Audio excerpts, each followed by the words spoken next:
And that was Five Fingered Death Punch doing Kenny Wayne Shepherd's Blue on Black. Hi, I'm Wendy.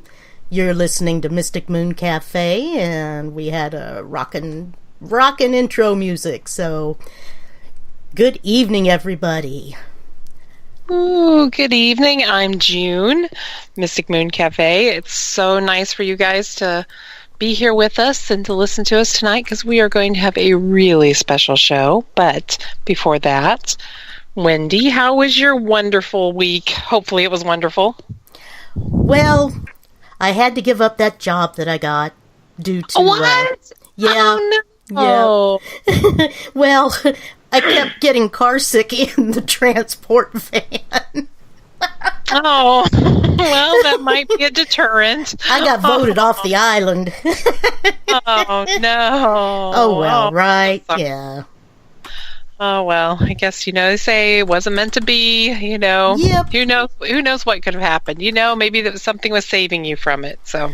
Exactly, yeah. And, they drove a whole lot faster than I was really comfortable with. I mean... Oh, really? Oh. Yes, I used to drive a bit of a race car back in the 80s. Yes. I understand. Yeah, I understand. And, but anyway, yeah, it is what it is. So if anybody out there needs any pet sitting, I'm available. Yeah. That would be awesome, though. Yes, my roommate actually does that as one of her jobs. She pet sits, she house sits, she does all sorts of things. So, and she really has a good time doing it. So it almost makes me want to quit my job. Well, I do that. I've done that for a while, but I lost the one that I was making the most money with the two big dogs, and. When I had to go in the hospital back in October, and she just wasn't comfortable not having backup and being out there by myself, so I lost a pretty good contract there, unfortunately. Oh, I'm sorry, that sucks. It really did, but that's all right. That's okay. It'll all work out in the wash one way or the other. Yeah. That's what I always say. Everything always works out. Kind of sucks for a little bit, but then, kind of the sky opens up and things work out and you're like, oh, wow. Exactly, right? That's happened to me so many times in my life. I can't even tell you how many times that's happened. But, as for me, I've had a really good week too, I guess, or not really good week too, but I mean, at least it sounds better than yours. My week sounds a little better than yours. Gee, thanks, June. Oh, you're welcome. But no, it's been pretty busy with our paranormal group. I'm in the Advanced Ghost Hunters of Seattle, Tacoma, and we keep getting case after case after case. I don't know what's going on, but we're getting a lot of people calling in and requesting our help, and we don't charge for any investigations. So, of course, the word gets out, and then sometimes it's like, oh my God. No, I cannot contact the spirit of your dead goldfish Bubbles. Unfortunately, we don't speak merfolk, do we? No, I wish. I can call Aquaman here to help me out a little bit, but no, Bubbles the goldfish is probably not haunting you. But you never know. You never know. I shouldn't be so close-minded with things like that. Bubbles may be haunting you. Maybe you treated Bubbles badly, and Bubbles is going to come back to exact his revenge. It could be. There's just no telling. Yeah, it's like the woman that told me that she was being plagued by the ghost of Jesus because she killed her neighbor's cat, and she killed her neighbor's cat because it kept getting into her yard, so she poisoned her neighbor's cat. And so every night, the ghost of Jesus comes and tries to stab her with a long, sharp spear. And I'm seeing a lot of Freudian and references there. Oh my gosh! So anyway, I've had to deal with that and things like that. I could tell you, we could actually probably take up a couple hours of me telling you stories of of some mayhem potential and clients. hauntings. Mm-hmm. Yes. But anyway, that's been my fun this last week. So Fun. yes, and other than that, we've got a lot of really cool investigations coming up, and they're tearing down a couple buildings that we used to investigate. So we're going to try to get in these buildings one more time before they're torn down.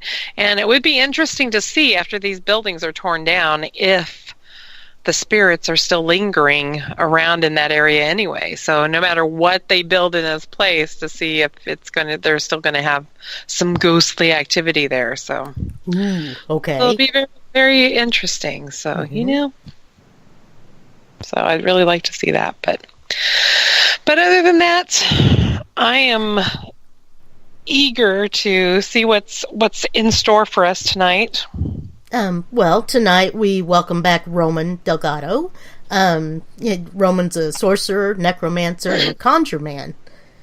Let's see, in our time together this evening, he will explain the need for energetic and spiritual hygiene in our lives. How do we pick up negative energy or spirits? What makes us more vulnerable to this phenomena? And some basic techniques in folk magic to release what ails us, along with signs of deeper illness that requires professional intervention. That really sounds really good, actually. And let me tell you a little bit about Roman. Okay. Well, I always mispronounce his name. I know that he pronounces it Roman. So yes, you know, he'll answer to anything. Almost anything. Yeah. Just don't call him late for supper. Yes, don't call him late for supper. But a little more about Roman. Yes. He grew up among Brujos, sorcerers, and Curanderos. Is that right? Curanderos? Yes. And shamans. His work is woven with all those influences and his natural ability to speak to the dead, all in order to bring healing, growth, and closure to both sides of the veil. Now, in Roman's readings and services, he offers his services in card reading, necromancy, shamanic divination, healing, as well as services in folk magic, coming from his background in Brujeria and Southern Conjure. And his readings tend to be emotionally intense. He brings forth messages from the spirit world in different ways depending on the service. His work is to bring to surface the core issues that are plaguing your life and bring spiritual healing to them in order to grow. He's not a fortune teller, he's not a light worker. Expect time dealing with the very things that keep you in illness and support in facing them spiritually. So welcome. So without further ado. Welcome, Roman. Hello, and thank you for having me. Oh, we love having you. We love having you. Thank you for coming back and doing this for us, because this is going to be really, really interesting. I'm excited to hear it myself. But is there anything else you would like to tell us about yourself that wasn't in your introduction? I think you did a wonderful job. Do you like long walks on the beach? I prefer a cheeseburger on the beach. Okay. I understand. But no sand fleas, please. No sand fleas. No, thank you. But so so what would you like to start off with us tonight? You know, spiritual cleansing, a lot of people don't seem to have an understanding of spiritual cleansing and hygiene. I know, I don't. Spiritual hygiene really boils down to being responsible for your spiritual well-being, and that begins with your emotions. Mm-hmm. This is something that I speak with my clients on the regular basis, because somehow, somewhere in Western culture, we became enamored with the idea that we're supposed to pull ourselves up by our bootstraps, stop the emotion dance, and move on. True. And as a healer, and from a perspective of a conjureman and a brujo, and someone who has dealt with shamans and curanderos my entire life, I cannot think of a most damaging idea for a human being than doing that. Healing doesn't take place by not feeling. One of my teachers in energy healing in Reiki used to tell me that feeling is healing. Right. I like and that. A lot of the energy that becomes an illness within the energy system of human beings comes from unresolved emotions. You have no idea how many clients have come to me with a lifetime of abusive relationships, whether be it from family, from marriages, or romantic relationships, or even friendships and work. And everywhere in their life, people are being nasty to them. Oh, wow. And they ended up with stomach issues or throat issues because they were swallowing all of those boundaries that were meant to be spoken. So if we're going to speak about energy hygiene, the first aspect that needs to be brought to surface is that we need to be responsible for our own emotions and how we deal with them, because our emotions are mirrored in our energy. Whatever happens to our energy has happened to our emotions first and to our thoughts. So how we manage our minds and how we manage our emotions will make an impact how our spirit behaves and how healthy it is.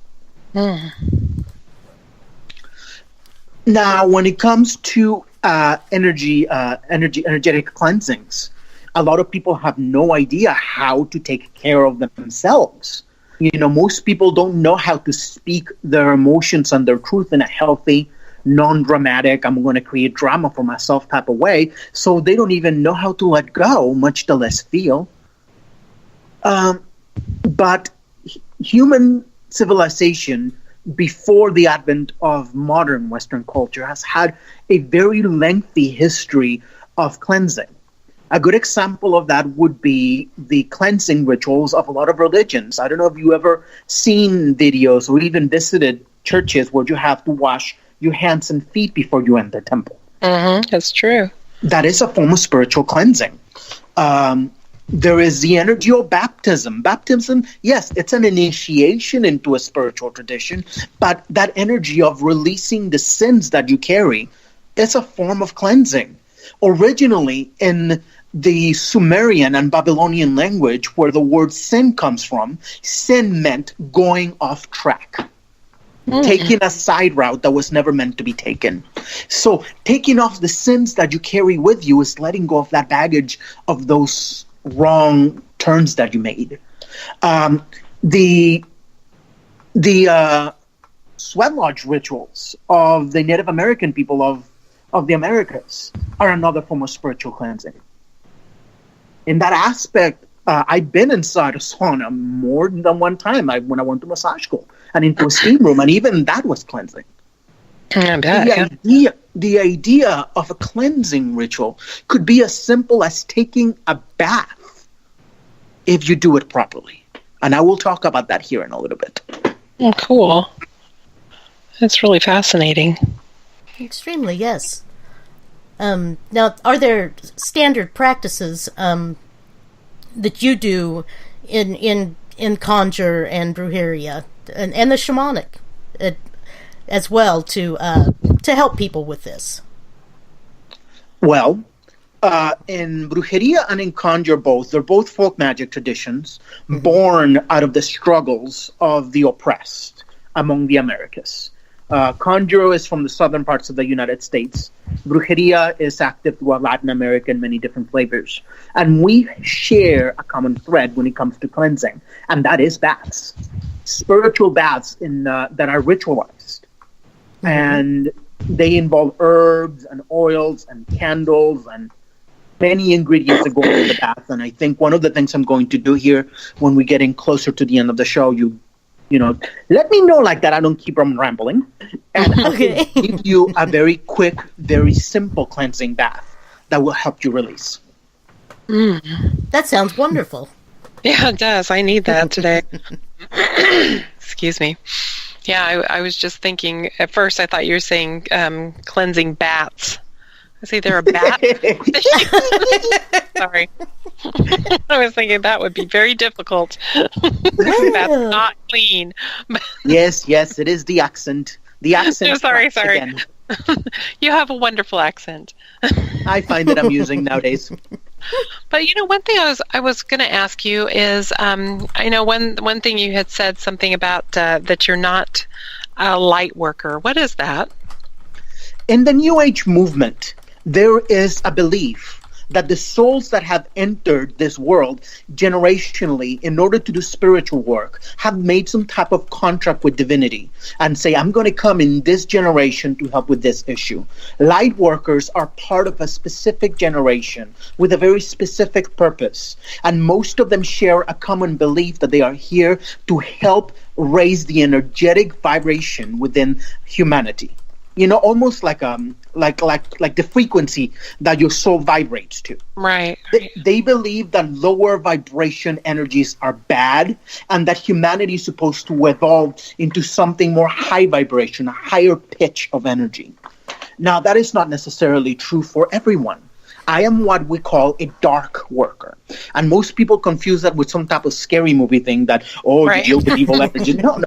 Dark workers, we hold a lower vibration rate. We deal with the everyday, difficult, dark, messy things that are human life on Earth. Light workers are here to transcend the physical and the dark, murky things that we did with life on Earth. So my job and the job of people like me in the eyes of the New Age movement is to take you through everything that is part of having a physical human experience and learn the spiritual lessons from it. Like that, if you ever do want to transcend the energy of the physical, you can go to a light worker for help. I didn't know that. Thank you. I've heard that term before. I had no idea. A lot of New Age people that you see all about angels and crystals and all that type of thing that are very hippie, New Age, high vibration people are very highly into the light worker energy. And I think it's really sad because the energy of dark workers is very misunderstood because it's not talked about very often. Now we have a question in chat, and it's Cindy McKean, the Kansas City astrology lady, and she goes, Roman, have you heard some people that get or maintain spiritual hygiene with something like, okay, it's spelled AYAHUASCA, or a similar plant-based use?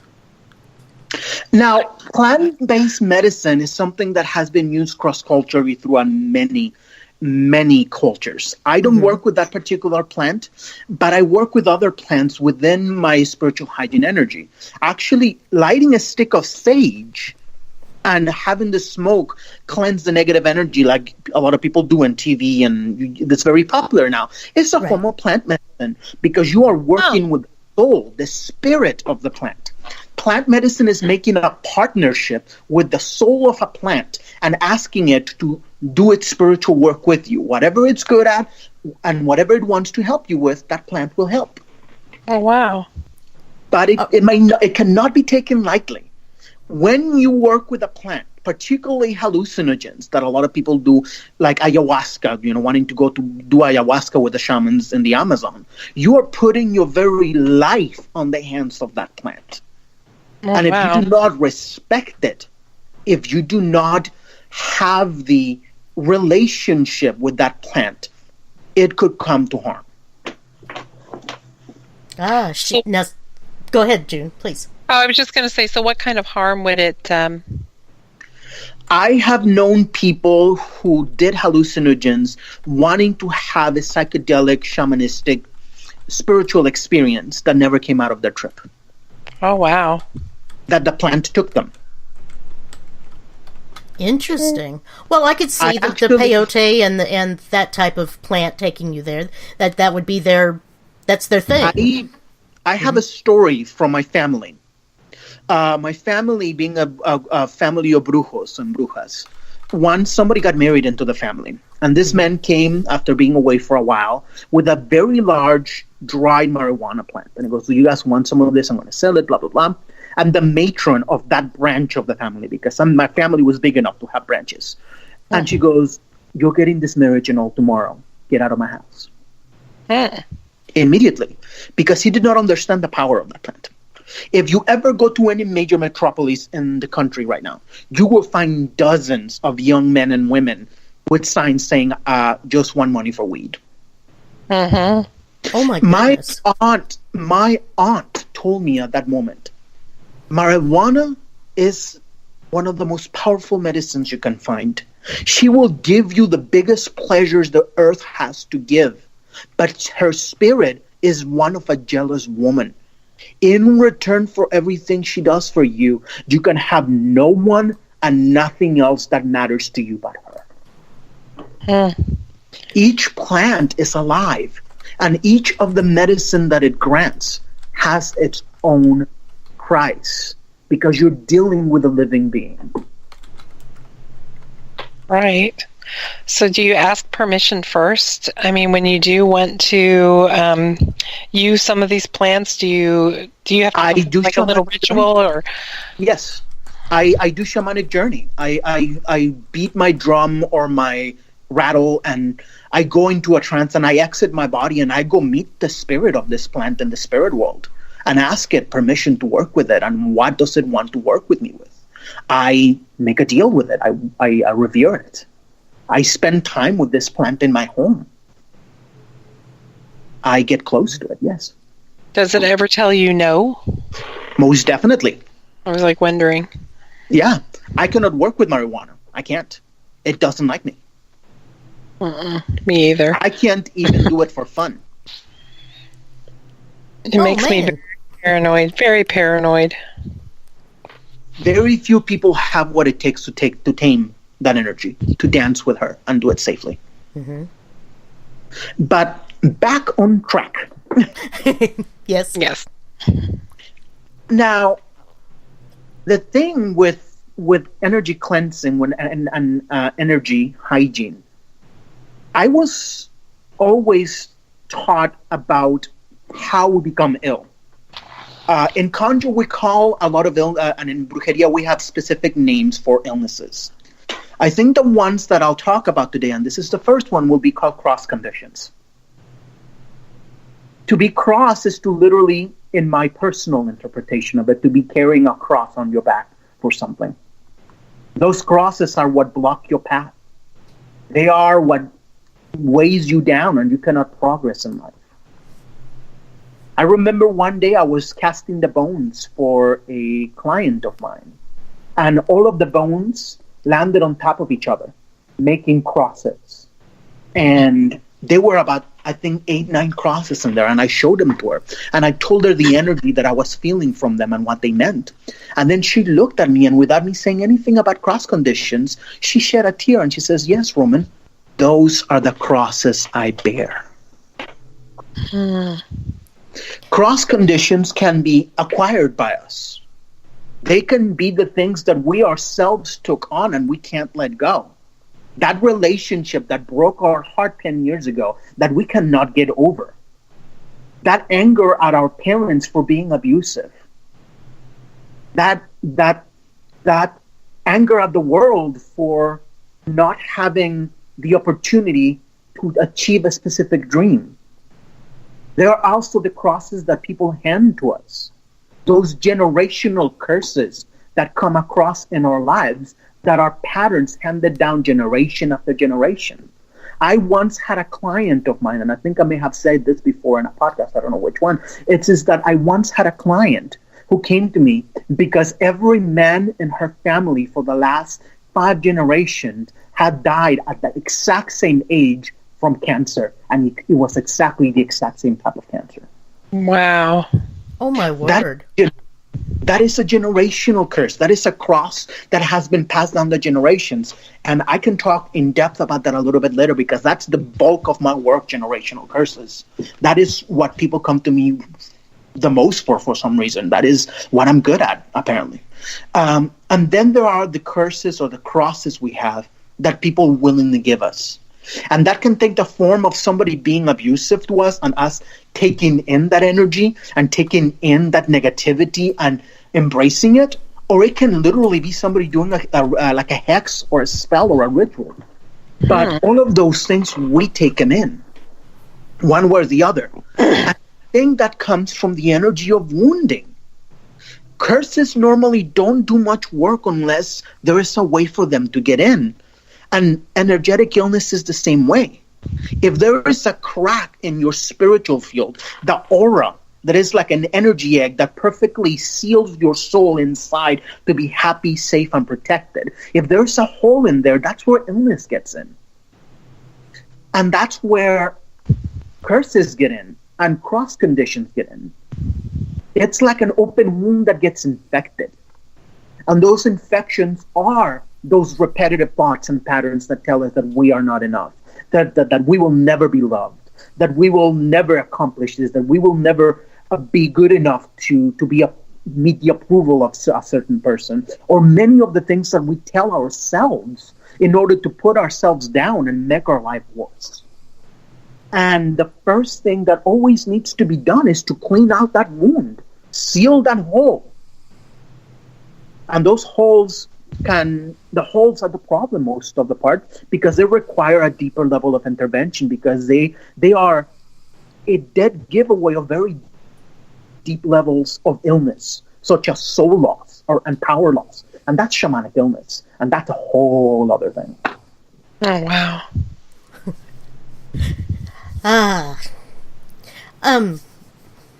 Oh, darn it. I lost that one. I'm sorry. That's okay. You both, you're having us really riveted tonight, Roman. Yes. Just to let you know, we are listening and then all of a sudden forgetting. It's like, oh. Yes. I need to ask things. This is the bread and butter of most brujos, and particularly conjuremen and conjurewomen. This is cleanse. We're constantly preaching this to the people that see us, because most people don't know how to let it go.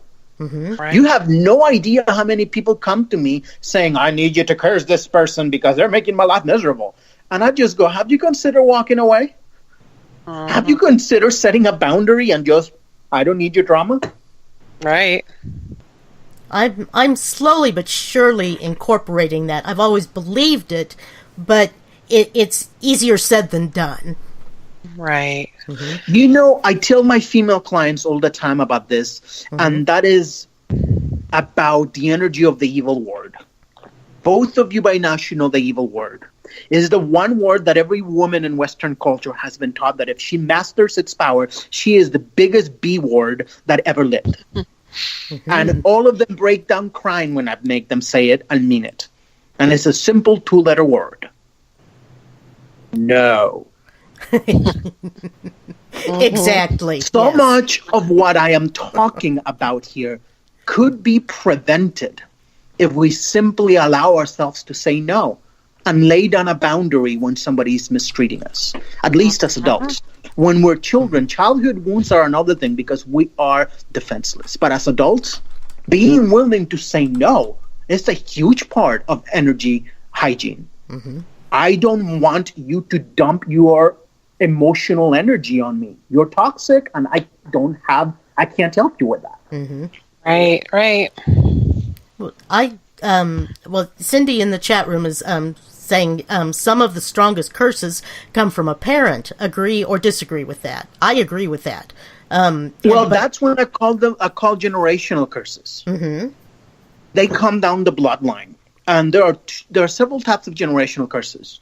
The first one, they are patterns, illnesses that get passed down the generations. Let's say that 3 generations ago, the father started drinking. And all of the children ever since watched him drink. So now every time they have a bad day, they get drunk and they share the exact same behavior he did. But there are also different types of patterns that get passed down the families. And those are the most difficult ones. And that's when we have the energy of a dead relative that was ill either by action, that had, unresolved issues in his behavior, or physical illness, or both, that does not cross over into the afterlife, that haunts the family, trying to resolve his issues through them. And because of the energetic bond between family and ancestor, or dead relative, I should say, those behaviors get passed down the generations. And it's harder than anything else to break that pattern. And that's when you need the energy of a shamanic practitioner or a shaman to unravel the energy of that curse and cross over that dead relative, like that this doesn't keep getting passed on the generations. Well, like my father was became diabetic when I think he was in his 20s, and I was diagnosed with diabetes when I was 2 years old. So that would be one of the two types of family curses, basically. Yes. It's potentially. Normally, it would be at the beginning stages. When you get to the level of a generational curse, you see 3, 4, 5, 10, 15 generations with the same pattern. Mm-hmm. Okay. Mm-hmm. Well, I did resolve myself to not have children so that I would stop that particular gene from going on. Congratulations. Yeah. I said no. Yeah. Mm-hmm. It's a very empowering word to master. Yes, it is. Yeah, I'm going through, I have a really good friend who we just had this conversation a few days ago, and she believes that she has a curse on her. She thinks that she's actually of Filipino culture, and they do have a lot of witches and basically, I don't know what the Filipino word is for witch, but she is going to try to go see one to see if she can see if someone has put a curse on her, because she's going through a lot of crap, basically. It's kind of amazing, all the bad stuff that's happening to her. And part of me is kind of wondering, is she bringing this on herself, or does she have, a curse? Because it just sounds like the more negative things that are happening to her, the more negative she's getting. And I'm trying to say, if you keep talking that way, if you keep believing that way, it's just going to keep getting worse for you.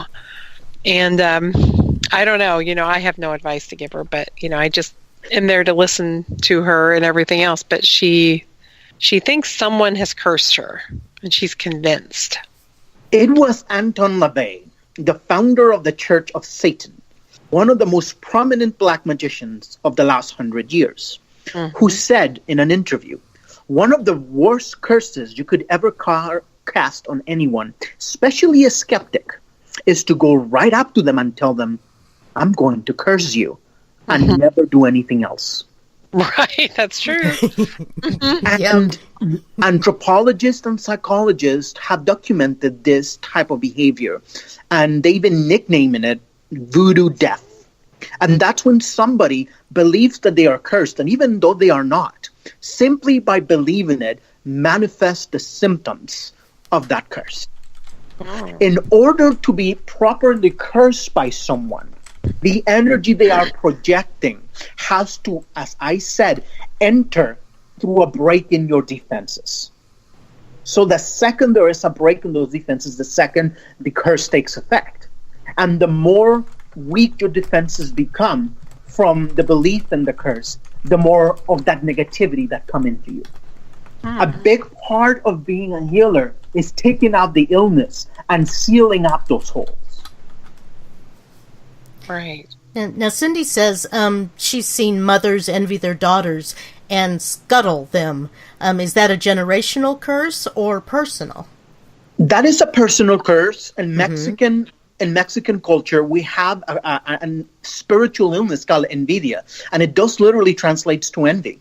It is a form of energy that is projected primarily through the eyes, and it's when you have something that people deeply, deeply covet, that they wish to have, but it's out of their reach, and they get bitter about it. And with a look, they just send it your way, and people have been known to almost die because of it. Oh wow! Oh my goodness! Well, you look at what's it, Munchausen? No, not Munchausen syndrome. Or is it Munchausen?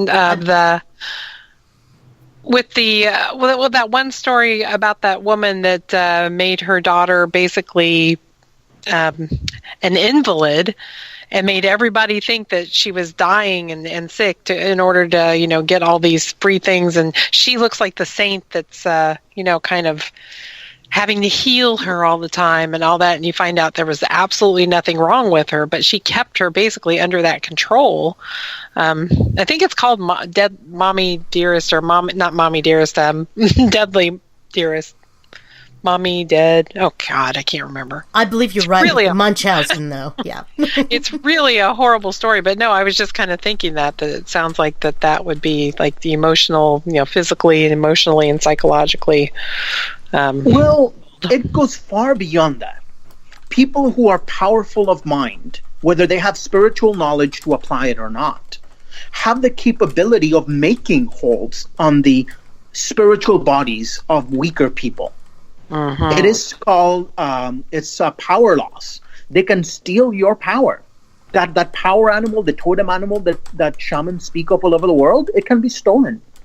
It's actually sorcerers and shamanic cultures are taught how to steal the power animal of the shamans of other neighboring tribes that they are at war with. Like that, if they ever try to harm their own tribe, they can go into the spirit world and steal the power animal and make the shaman powerless and sick. And at that moment, that tribe is defenseless. Beyond that, there is the energy of soul theft. When somebody is so obsessed with an individual or with the aspects of their being that they take pieces of their soul with them. Mothers have been known to do that to children. Mothers, and even after death, previous lovers who never wanted to release the relationship. And it's all about keeping control. Generational curses, when it's an actual magical curse that got sent its way, shamanically speaking, it is my personal, and this is the key word, personal opinion, that there is a type of soul theft involved in casting that curse successfully. I'm thinking that would have to just take such a toll on the caster themselves, though. That would blacken their soul to a degree of, oh my goodness, they would just be, it's just evil. Whether they realize it or not. Always, not always. Oh, okay. A lot of this is done out of wounding. And a lot of this nowadays in Western culture is done willingly. People give their hearts and souls to each other constantly. And that is not healthy. You never are supposed to give your heart to anyone, nor your soul. It is yours to keep. And if you give it to them, they're going to get sick and you're going to get sick until you reclaim your own hearts and souls, because they don't belong in the aura of someone else, in someone else's spirit. That is why relationships fall apart. It's because you give each other energy that doesn't belong to each other. A healthy relationship, be it romantic, be it in family, be it friendship, be it work, has nothing to do with exchanging chunks of your soul and power, but everything to do with embodying a healthy spiritual energy, being a happy, healthy, whole person who cultivates and does their best to live a good life. The other person does the same thing, and when you're both happy, you share those moments of happiness. Oh, yeah. It sounds like a matter make each other energetically responsible for your happiness and well-being. It's a form of spiritual codependency. It just drives me crazy when I see, I won't mention any names or anything, but I see certain people and it's just like, I mean, oh my gosh, it's like the crazy relationships some of these people have, and they can't make a move without the other one, and it's like they're both like draining each other in energy, and they fight like, crazy, and then they make up like crazy, and it's just the worst, You just read about it. Right. It's like, I'm going to block this. I can't handle it because it's sucking my energy. Yeah. It's like it just sucks everyone's energy around them, and it's just like, nope, I'm not getting involved. Everybody gets imbalanced, and there you are. No one does well at all. And it is when we get to the levels of soul loss and generational curses that's when we cannot fix that by ourselves. Because these patterns can be passed down to generations, and we can end up missing huge parts of our power and our soul. And that's when we really do need someone to fix it for us. Because soul retrieval work, returning pieces of the soul, and releasing generational curses, in my personal experience, it's like doing brain surgery on a spiritual level. And it's incredibly dangerous, both for the practitioner and for the individual. And if you get somebody who doesn't know what they're doing, you could end up being seriously hurt. Because when you return pieces of the soul, the part of you that is here, that survived the dysfunctional relationship, that survived being assaulted, being raped, being abused as a child, being screamed at, or the part of you that survived breaking up with the love of your life, that's the strong you. That is the part that had what it took to live through it. That other piece, that one ran away. That one didn't have what it takes. And it's coming back with all of those pains, all of those sorrows, and all of those wounds. Last time I had a soul retrieval, I immediately remember when my soul pieces left. But I also ended up in the hospital with an ulcer within a month. Oh, my. I almost died because my body could not process the pain and the stress that gave birth to the soul loss. Wow. Soul loss and power loss and generational curses are nothing to be trifled with. You need to have a good practitioner to release the energy and take care of the spiritual components, but you need a good counselor, a good psychologist by your side to help you move you through the emotions, a good doctor, a good physician to take care of you, and you need all of your friends and loved ones, because it's never easy to tell where you're going to process that energy through laughter and joy, or when you're going to be a royal fucking mess. Now, Cindy in the chat room, she wanted us to tell you that she thanks you for sharing such amazing knowledge. And then she also asks, can you compare and contrast energy vampires versus energy dumpers? The results are the same, though the mechanism is different. Vampires? Not exactly. Okay. Energy vampires form a void. Energy vampires drain the vitality of a human being. Whether you like it or not, depending on how adept they can be. It doesn't matter if you are protected or not. A good, powerful energy vampire can suck you dry no matter what protection you put on him. People who emotionally dump on you, you can just as easily say, I'm sorry, I don't have time for this, and walk away. Right. It is up to you. And that is something that a lot of people get triggered by, but it's absolutely true. You choose what it is that you take on from other people. Right. You do, for good or for ill. Yes, sometimes it's hard to lay a boundary because of social norms or because they're family or many other reasons. It would be painful for them to hear no, but you can still say it. If someone comes to you determined to suck the life out of you, short of you being spiritually able to do magic and sorcery to defend yourself, it's going to be really difficult. That's the difference. I still feel guilty about this, but quite a few years ago, I had a very, very close friend, and I didn't realize how much she was sucking the life out of me and then dumping her, bad energy on me either, for a while, until every single time that I got off the phone with her, I felt like I just wanted to just curl up in a ball and just, it was horrible. She got to the point where she started calling me at 2 or 3 o'clock in the morning almost every night and sobbing because, she was going through some of these things, but it didn't stop. It was one of those things where, I'm always there for my friends, but when it's almost every single night and, they're sobbing and she's already going through 2 different therapists and everything else, it's just like, it was actually, I was having a hard time functioning, and I just thought, I can't deal with this anymore. I can't deal with her. And, I felt, I still feel guilty about it. And I think it was over about 10 years ago. And I just had to tell her that I can't be in her life anymore, that she was killing me. And, part of me still feels really bad about it, but emotionally, I felt a lot stronger and a lot better. But I have to tell you, I still feel really bad about that. But I had to How are we on time? Oh, we're really good. We got another hour and 10 minutes. Oh, okay. I keep forgetting how each podcast that I have, how they do. Okay. You're good. That is actually something that that a lot of people they can't deal with that. They seem to be under the impression that we are obligated to help people who need help.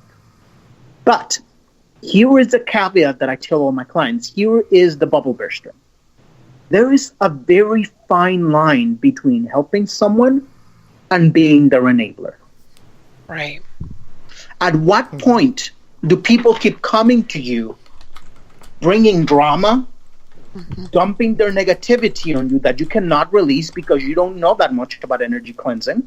At what point do they keep making the same mistakes over and over and over, and you keep helping them get out of that mess over and over again and telling them, don't do this again, and yet they never listen? Right, exactly. So that is the difference. How many times have I told her, over and over, you can't do that. You have, you just can't do that. And she would not listen to me.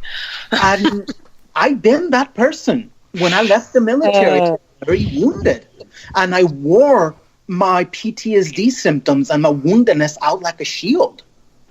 And it took my friends putting that boundary in front of me in a very mean way for me to realize I need to stop. And me finding the tools and returning to my spiritual practices in order to live a more functional life. I remember like it was yesterday, I was with two of my friends eating dinner with one of their family members, and somebody said something that triggered me. And as soon as I said the first sentence that I always started my spiel with, they went, "Oh God, not again." Oh no. Open in the middle of the restaurant, and I stopped. And in my mind, I realized, oh my God, I'm doing it. Mm-hmm. I understood in that moment when they expressed themselves that was not appropriate, that it wasn't other people's problem, it was also mine.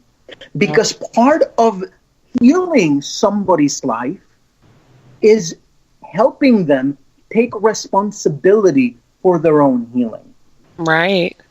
You cannot help anyone who doesn't want to help themselves. That's not the way it works. People are seeming under the impression, because that's the way allopathic medicine works. When you go to the doctor, that the doctor takes charge of all of your healing and he gives you a pill and it's all done and over with. But spiritual hygiene and cleansing and spiritual healing don't work that way. Spiritual healing only happens when you, as an individual, take responsibility for every single aspect, not only of your body, mind, and soul, but of your life.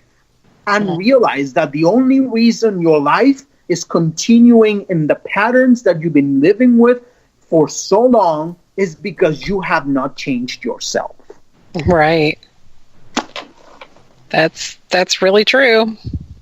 I hate to say that, but I just have to say I was in a marriage that was not ideal, and because the person I was married to was hated himself so much, basically, he basically took it out on me with a lot of mental abuse. I mean, it got to the point where I could only look down at the ground and mumble because I couldn't talk. And I felt less than I wasn't a person anymore. And when, it was one thing when I moved out here to Seattle, things started to change and I started getting a little stronger and a little, a lot of other things, and realized that this wasn't the way I really wanted to live my life. And basically he kind of came to the same situation himself, that that's not the way he needed to live his life. And so it was very, it was really good. But I tell you, it still basically has taken me a long time to be as strong as I am, and I still have a lot of things to get, to deal with. But I do understand that a lot. Just having everything taken from you, and you're, stripped down basically to nothing, and not even feel like a person anymore, and trying to build yourself up again, and the emotional vampires out there that do that to you. And it is hard to get out by yourself. And, I have gotten out by myself, and I am a lot stronger than I am, but I still have a lot of things to deal with. Well, that's something that a lot of people live with, and that is the identification with the wounding. I lived with it myself. Mm-hmm. And when I do my healing work as a dark worker, people get angry at me on the regular basis because I point out the victim mentality and identification as something that is not good, because it's not empowering to you. Right. Well, I have to say that was one thing I made an announcement to the world one day, because I found out that I was always the freaking victim. And it just dawned on me, after being, it's like I can get even more personal now, but, after being raped and made to feel like a horrible person by this other thing that shall not be named, it's like all of a sudden I realized, I thought, I'm almost becoming a professional victim here. And I made this announcement to the world as I will not be a victim anymore to anyone. And it was almost like something broke inside me, and all of a sudden I started getting really strong. And then the other day when I saw this person who was extremely meek and mild and really afraid to do anything, I just instantaneously hated that person. Instead of having compassion for that person, I wanted to pick up a chair and hit this person. And I realized it was because I saw myself in that person that I couldn't stand. And but that's what I'll never forget that. I made this proclamation to the world that I was never going to be a victim anymore. And I still have my moments every once in a while, but no. That's it. It was a as God is my witness, I will never go hungry again. Exactly. I had my fist up to the world. I'm like, well, screw you, world. That is something that is definitely worth mentioning, and that is the immense validity on a spiritual level of the world of Carl Jung and his theory of shadow work. The proverbial Jungian shadow. When we have an issue that is not fully healed or resolved within ourselves, that we have demonized, an aspect of ourselves that we have not learned all of its lessons and healed it properly, that continues to be mirrored in our lives. People come to me all the time with a myriad of issues, and I cast the bones for them. I lay down the cards, and it comes back to, do you realize that this started with, let's say, your father, and that every man that has repeated that pattern is a perfect mirror of that relationship. Some of them even look like him. Mm-hmm. That mirror, life is a mirror for all of the healing that we need to do, including all of those wounds we need to clean. Life will let us know what wound is the one that needs to be cleaned, healed, and closed by the issues that life keeps giving us and how they repeat. How does that apply to me? How do I keep manifesting this? Or, as I like to joke around with my clients, I got myself in this mess. Again. Yeah. Mm-hmm. I think it was Albert Einstein that said that the definition of insanity was doing the same thing over and over again, expecting a different result. Right. You are correct. Yes. Mm-hmm. And that quote applies beautifully to shadow work. Mm-hmm. Because everything that we do as adults is our own doing. We chose to enter those situations willingly for one motivation or another. Now, is that serving us? Not generally. No. And that is a very cruel thing to say, because a lot of us have experienced trauma that was inflicted by others. But at the same time, we have to own our own mentality. Am I the person who I choose to be? Or am I living in the shadow of who that abuser made me to be? That's really good. Cindy's asking, what suggestions or techniques do you recommend for cutting the cords to these horrible situations and life's... Well, that's where she ends it, but I'm thinking, yeah.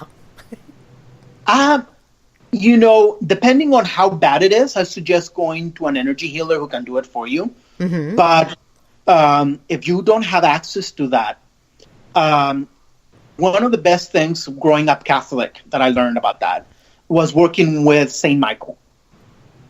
Saint Michael the Archangel. Mm-hmm. He is cross-cultural. He is cross-denominational. He works with whoever asks for his help. He is the champion on mankind. It don't matter who asks. He will help you. And it is said that what the sword of Saint Michael, his blue fiery sword cuts, does never grow back.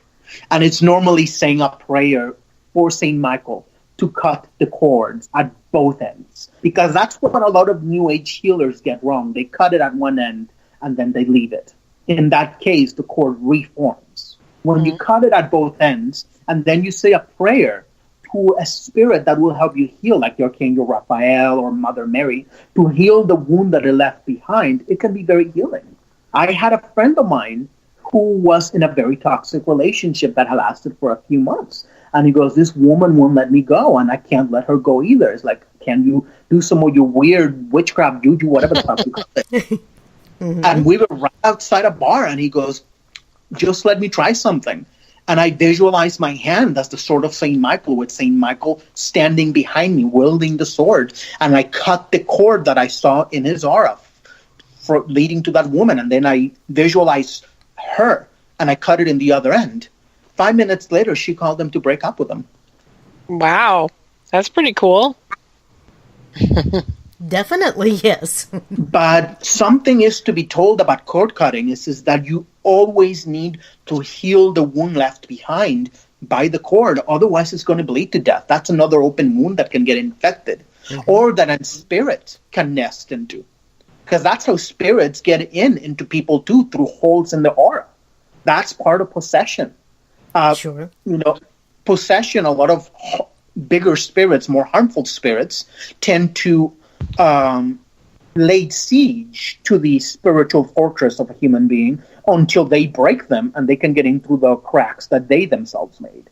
But smaller spirits that are not as powerful can get in through a wound that is, let's say, that relationship that you can't just seem to let go of, that you're permanently brokenhearted. It's sad.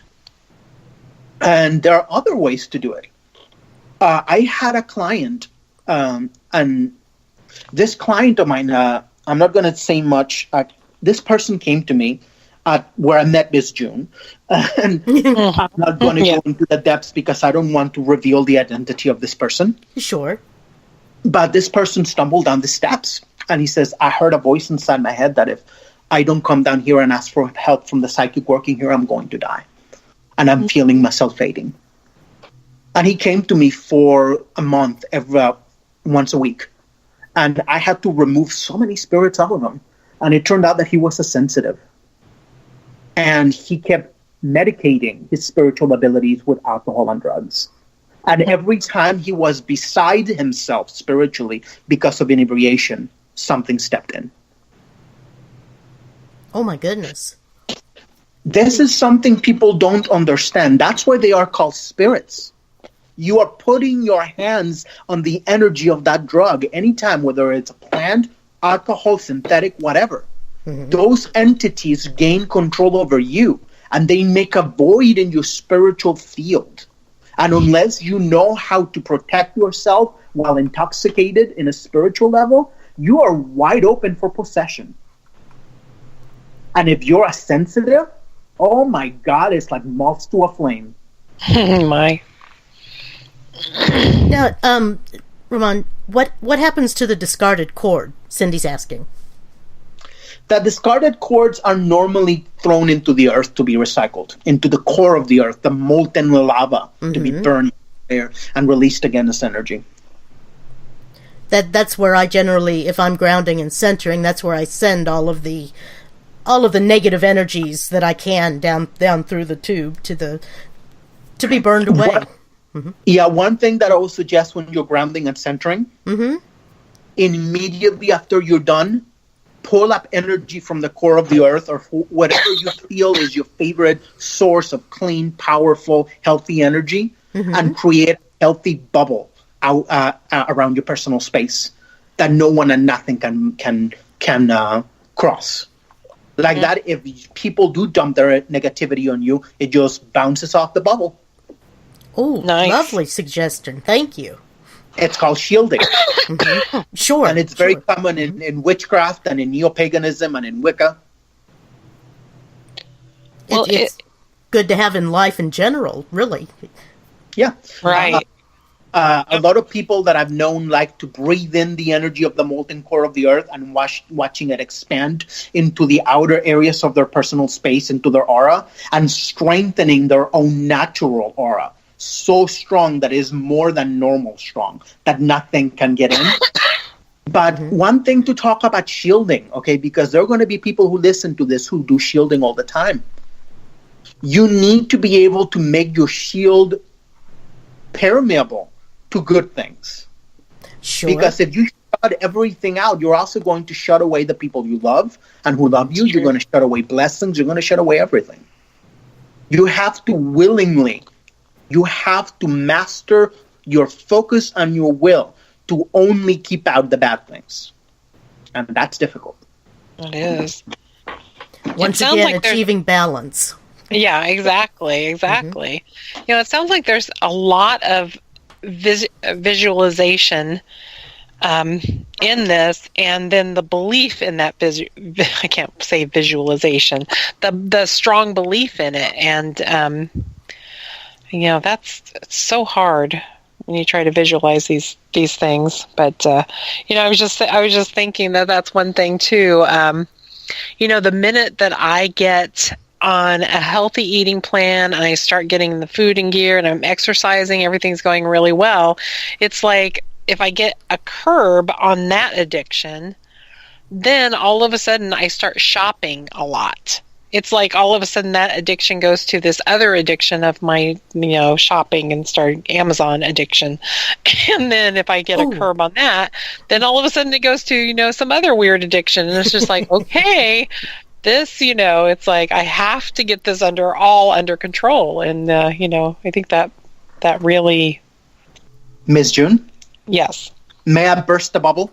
No, I can't get it under control. May I burst the bubble? You can.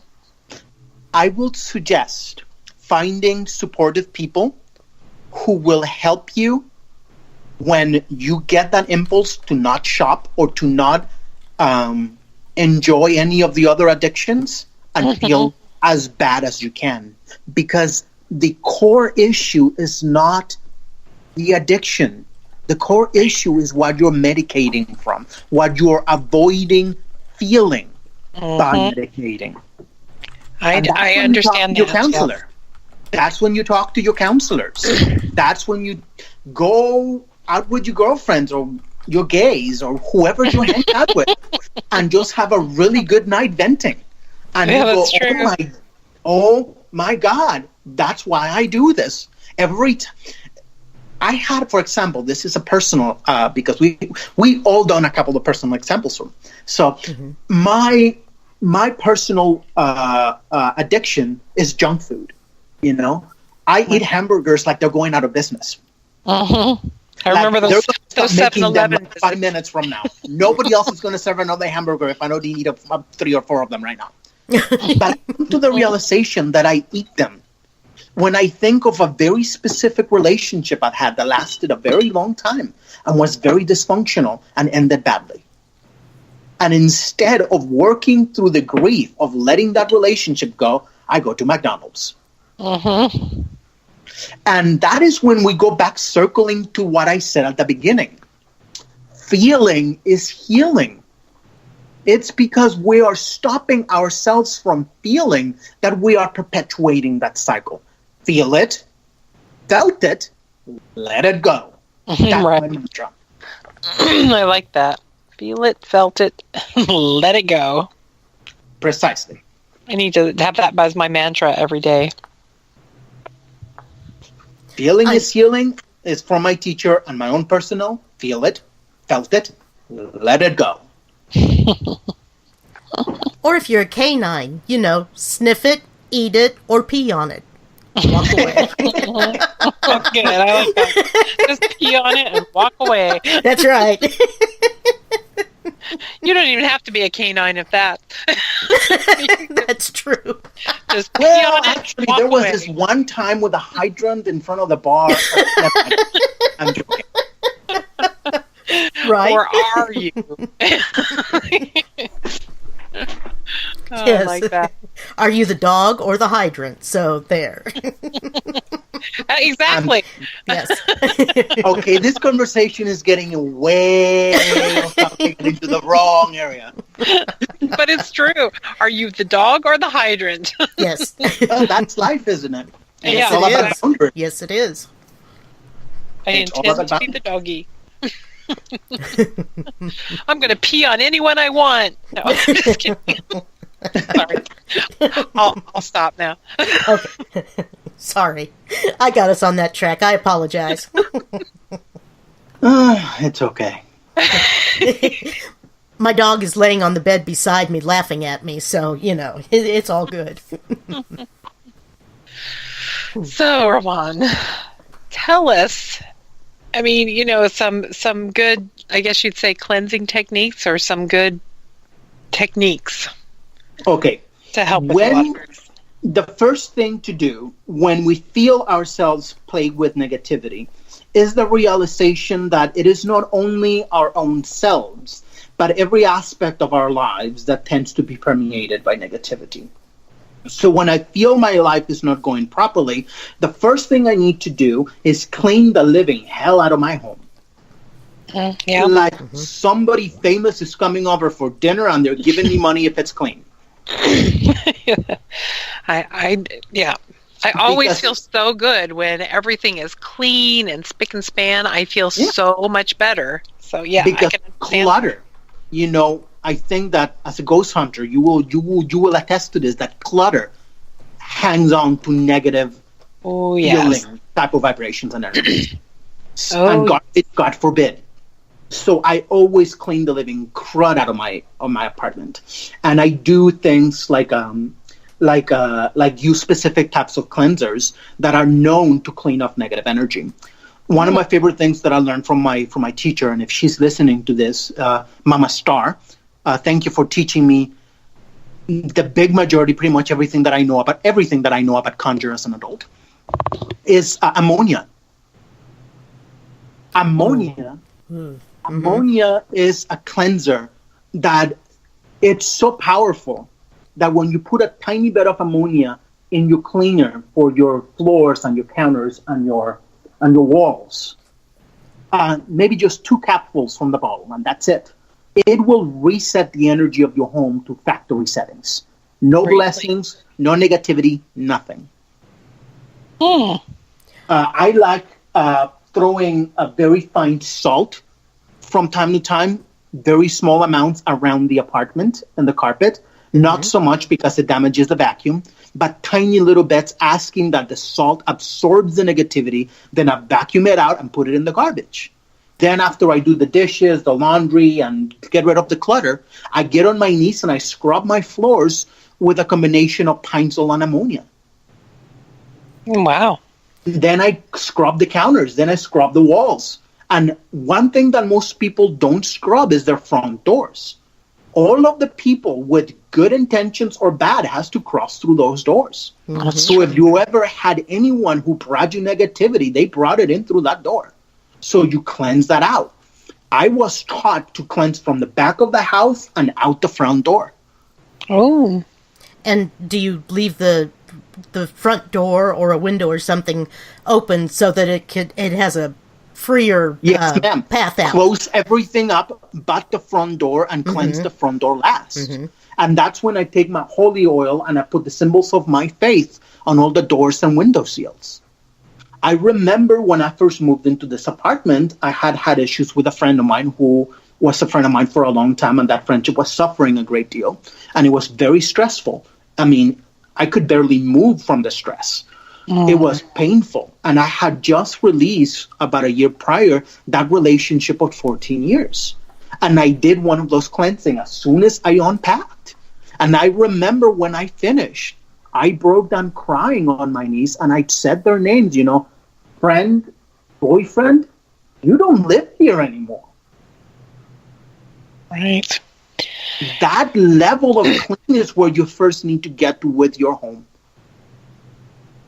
Then you move on to your business, because if you have your own business and a brick and mortar and you are not cleansing that energy on the regular basis, things are going to go nasty there too. And then last but not short, but not and especially that's when you cleanse yourself. Cleansing yourself is a whole other thing. It depends on how bad the energy is. For example, the bats. The bats don't stand alone. Depending on how bad the energetic illness that my clients tend to exhibit, I tell them that they do them on series. If things are just a little askew, do it once. If they're bad, do it 3 times. If they're really bad, do it 5 times. If you can't take it, do it 9 times. If you think you can't live another day, do it 13 times in a row. Wow. Sacred numbers. And if you miss one, you go back to the beginning. And I guarantee the listeners here that if you do the bath that I'm about to teach you, and if you do a series, either of 3, 5, 7, 9, or the full 13, it's going to get to a specific point when the energy and the emotions and the thoughts of all the bullshit you've been hanging on to that is making your life miserable comes to surface. You're either going to let it go or you're going to go nuts. You're going to lose your mind, because that's what it's supposed to do. Wow. Okay. Are you guys ready for the ritual? We are ready. You betcha. My favorite was taught to me by a curandera in Texas. Her name is Doña Concha. She goes by the nickname the Curious Curandera. You can Google her. She will teach you a lot of this stuff herself on her website. Worth the classes. And this bath that she does is with equal parts of dried rosemary, dried hyssop, and dried basil. I like doing those 3 herbs together mixed because they are biblical herbs, and they are done for protection, for healing, and for cleansing. In the Bible, it says, by the hyssop we are made clean as the lamb, whiter than snow. It is said in the Bible that where basil is grown or kept, no evil can stay. So what you do, you mix them in a nice little Tupperware thing, and you put your hands over it, and you say the 23rd Psalm, visualizing that it's being blessed to cleanse you. So when you take your bath, you fill your bathtub, you put a combination of sea salt, Epsom salt, and baking soda. Yes. I like to put 1 or 2 cups of each at the most. Mix it all up. Then, if you want to add essential oils that are good for cleansing in aromatherapy. Sage, rosemary, things like that. But just be careful, because some essential oils are really bad for people with certain illnesses like epilepsy or pregnant women. True. So get a really good book on aromatherapy to know what oils you can and can't work with depending on what's going on with your body. Essential oils are not safe simply because they're natural. Quite the opposite. They're dangerous. When you get done with that, okay? When you have the salt and the oils, you're going to make a tea, a very strong tea, out of the combination of the herbs. And you're going to dump it into the bath. And you're going to take your dominant hand and you're going to swirl it 13 times. praying that is blessed by divinity, whatever you believe God to be, to cleanse you. It is after I do that I normally throw any bubble bath or bath bombs or whatever else to make it smell pretty. Right. I take 2 tea light candles, the little flat ones with the metal around, Mm-hmm. and I light them at the edge of the bathtub, away from anything flammable, please. Yes. And be aware too that sometimes the sides of a bathtub, if it's a like a not plastic but the poly stuff instead of fiberglass, right, that will melt if you're not careful. So that's why I put them away, enough so it's not touching anything. Yep. And I put them in a way in which when I get out of the bathtub, after I'm done, I'm walking through both of them like a door.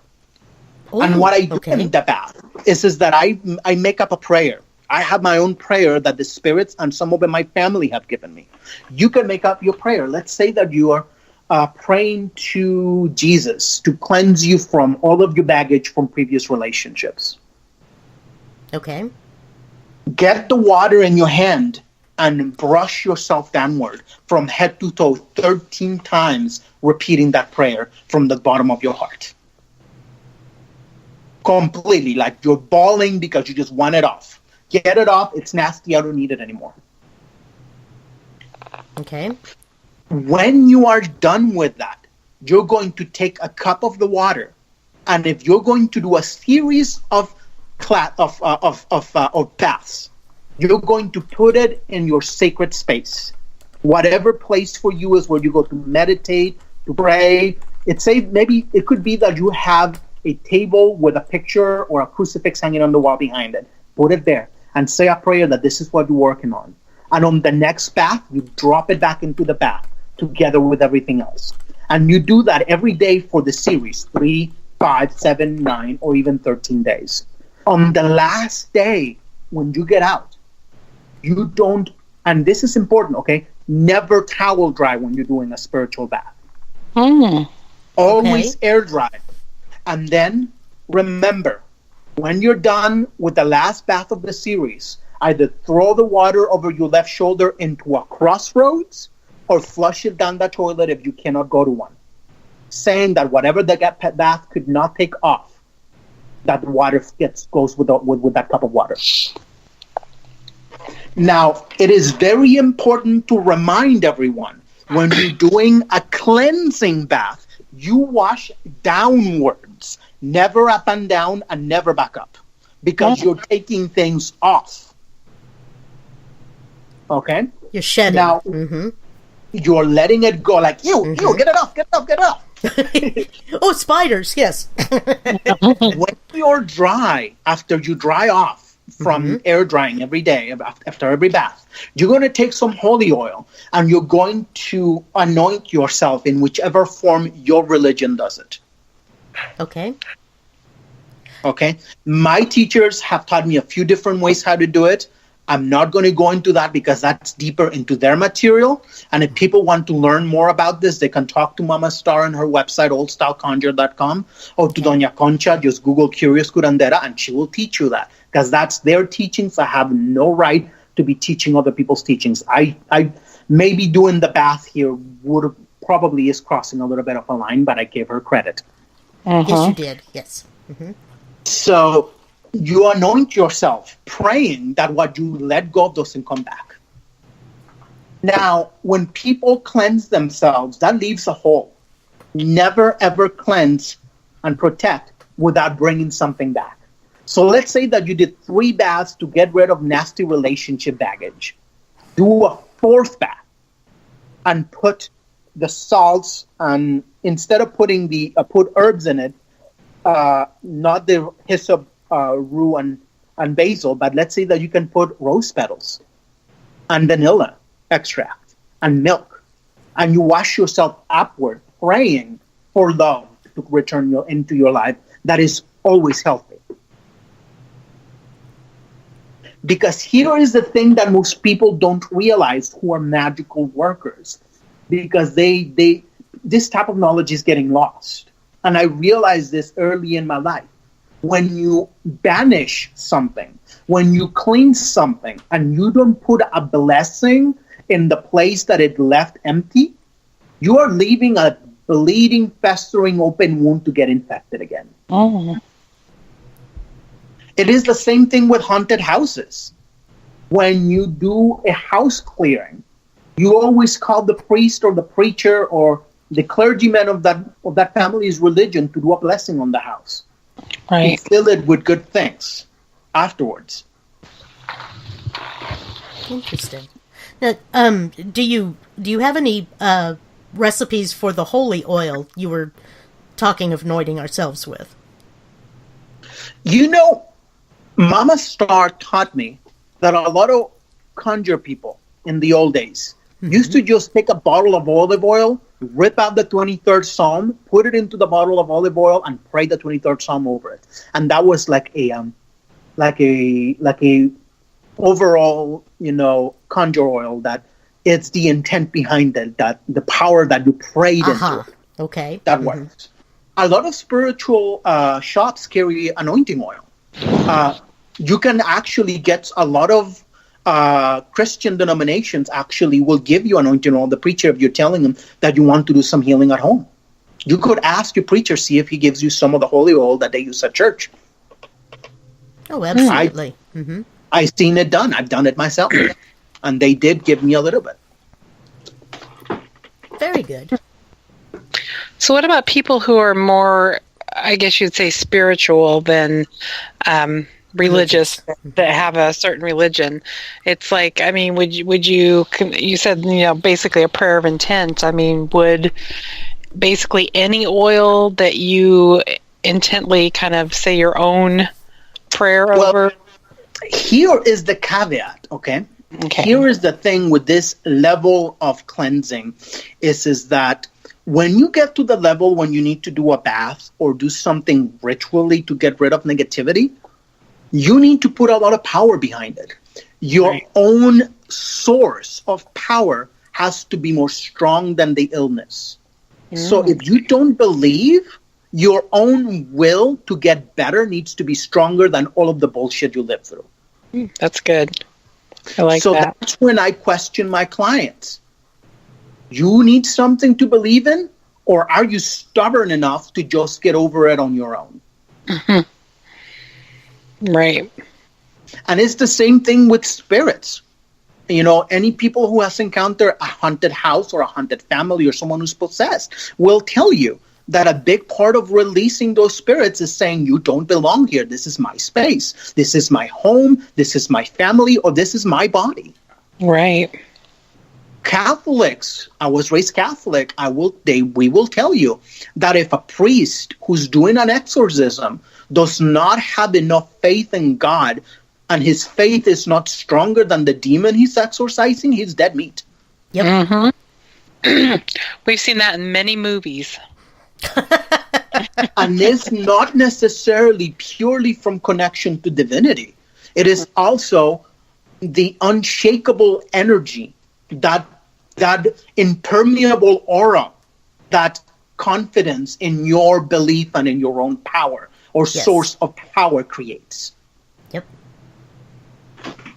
It is that healthy aura that I talked about for so many times now throughout this podcast.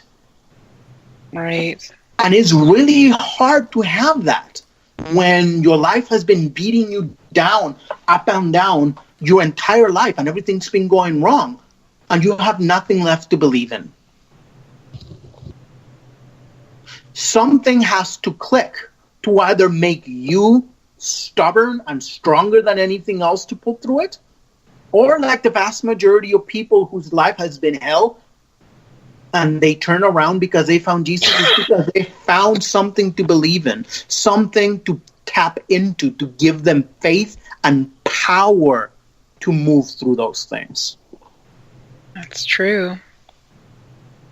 And that can be just faith in yourself as well as an outer being. So precisely. But the caveat here is are you in a place where that strength is bigger than what you've been through and what you carry with you? And if it's not, that's when you ask for help. That's when you end up at Mystic Sanctuary talking to me That's when you end up in New Orleans talking to Mama Star or to any of the voodoo practitioners in the shops. That's when you end up in Sedona getting crystals laid on you by hippies. Oh, that heat would be really nice right now. Oh. So yeah, be willing as an individual, if you're not spiritual, if you're not religious, to be blunt with yourself and say, do I have what it takes to move through all of the bullshit I have to face, feel, release, and process on my own without asking for help? And that applies not only to people who are not religious, but to everyone. Because this work will not make everything go away like a magic wand that poof, it's gone. No. It will bring it to your mental, conscious awareness. It will be shoved in your face, and you will have to either deal with it, feel it, felt it, let it go, or be destroyed by it. Wow. It's all up to you. Yourself. It is all up to you. No man is an island. Nope. That's true. Cindy in the chat room again is asking, what do you think about bruised or blemished auras? It's not broken, but not perfect. No aura is perfect. All auras are a reflection of the mental and emotional well-being of the individual, which later translates to their physical well-being. Bruises or in the aura are simply a direct expression of what's going on with that person. That is my personal opinion. Mm-hmm. Oh, excuse me. Bless you. Bless you, my child. Sorry. I think we've had a breakthrough. Yay! Oh, no. Let all that negative energy go out your nose. Yes, start sneezing it out. With all the, Actually, that is something that evangelicals will tell you, is when they're casting out demons, people start sneezing and coughing. And eventually, they will cough up phlegm or some type of nasty substance, and then they feel better. In the legends of the Old South, when somebody would be doing conjure and casting evil conjure, to do laying tricks on you, to do harm to you through conjure, there's stories told through the lore of the practitioners of old school workers doing healing on someone, and then they start to sneeze and to cough, and all of a sudden they puke some type of animal out of their guts. Oh, wow. Like a snake or a spider or something nasty like that. And after that, they feel better. I've read something about that somewhere, but I don't remember exactly where. I never seen it happen myself with something that big. I have seen animals being produced out of a coughing fit after a healing session that my grandmother performed. But yeah, it does happen. Well, I have to tell you, if I start puking up a snake, I think I would just die anyway of a heart attack, and then that'll be it. Exactly, yes. Just have to say. Oh, wow. Cindy's asking again, what do you recommend for those that are truly stuck? For those who are truly stuck, I would suggest finding a practitioner whose system of either sorcery or magic or healing resonates with you to help you get unstuck. Plain and simple. To be the first domino in the chain. And it has to be in person. Because that face-to-face connection and the energy of having that magical ritual is a psycho-spiritual shock to your mind that gets you unstuck and that gets you walking again. A lot of the people who come to me because they're stuck is because somewhere, somehow in their lives, they got dropped at the crossroads by someone. They got put in a bad place, neither in the past nor in the future, neither with them or without them, and they're just stuck there. And that they need a little push to get moving. But there's a different energy that I need to address when it comes to feeling stuck and this type of work and doing cleansing work. And that is the realization that sometimes it doesn't matter who we go to. It doesn't matter who helps us. We stay stuck. And it's that energy, or it doesn't matter what spiritual worker has worked on me, I'm still stuck. It's because we're refusing to do the one thing that we're supposed to do at the crossroads of life, and that is change. Mm-hmm. That is to allow our very lives, our thoughts, ourselves to fall apart, and then for us to look at each little piece of the rubble and say, does this serve me? Breaking the chains and rebuilding. If it is, to rebuild with, and if it's not, to chuck it away and replace it with something that does serve you. Mm-hmm. Sometimes things fall apart in order for us to rebuild them better. That's true. If we do not give ourselves permission to fall apart when we are at the crossroads of life and we're stuck, how are we supposed to move on from that crossroads without changing? It goes back to that quote that I quoted early by who was it? Yeah, Albert Einstein, not Einstein. Yeah, the Albert Einstein quote. Yeah, It simply goes back to that. How are we supposed to change our lives if we ourselves are not changing? Because that's part of this work too. I had clients in the past that came to me, see me sometimes in the monthly, sometimes in the weekly basis for work. Yet they kept making the same choices over and over again. Mm-hmm. And they knew they were making the wrong choices. They knew how it was perpetuating the cycle. Yet they kept coming. It's like, you'll fix it anyway. And at a certain point, I had to go, I'm sorry, I can't work with you anymore. Right. I love taking your money, but you're not growing. Mm-hmm. Right. So my advice for people who are stuck, my first one is, what is preventing you from walking away from those situations? Take a good inventory of your life. What can you do yourself to change? Number two, if that change requires something drastic, give yourself permission to fall apart. Give yourself permission to transform, to change. In tarot readings, we have two cards in the major arcanum that symbolize change. One of them is the death card, which is death and rebirth. Mm-hmm. But the other one is the card that every tarot reader seems to be terrified of, at least most of the ones I know, and that's the card called the Tower. Mm-hmm. And the towers normally has a picture of some type of large castle or structure being hit by a bolt of lightning and people falling from the tops into the oceans. And that symbolizes people's life being leveled. You know, for my Catholics out there, that would be the Tower of Babel. You know, our failures and our follies when we thought that we knew so good and so much better that we were perfect, and God went, no, you're not perfect, and leveled our lives. Sometimes the energy of the tower is exactly what we need. Sometimes we need to completely wipe the slate clean and say, yeah, I need a radical change. I need a fresh start. Mm-hmm. So, are you stuck, any of you? Then my number one advice is some serious introspection with radical, blunt self-honesty. Why are you stuck? And what is it that you need to change within yourself and in your actions to get unstuck? Right, sometimes that takes the help of a good psychic reader.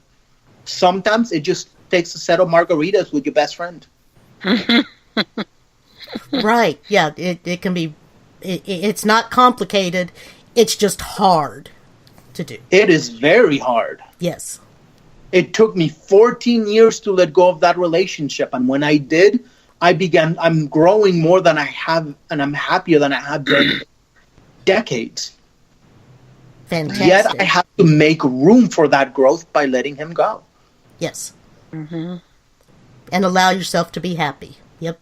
Precisely. I call those moments my life inventory. I tell my clients, do a life inventory. What is holding you back? What is holding you stuck in place? And people have this cockamamie idea that is going to be something horrible and nasty like my dysfunctional relationship. It could be something beautiful. It could be that your job, your career has outlived its growth process for you and you're not leveling up. Mm-hmm. It could be that It could be that your addiction to ho-hos and chocolate is what's holding you from losing weight and being healthier. It could be a million different things. Right.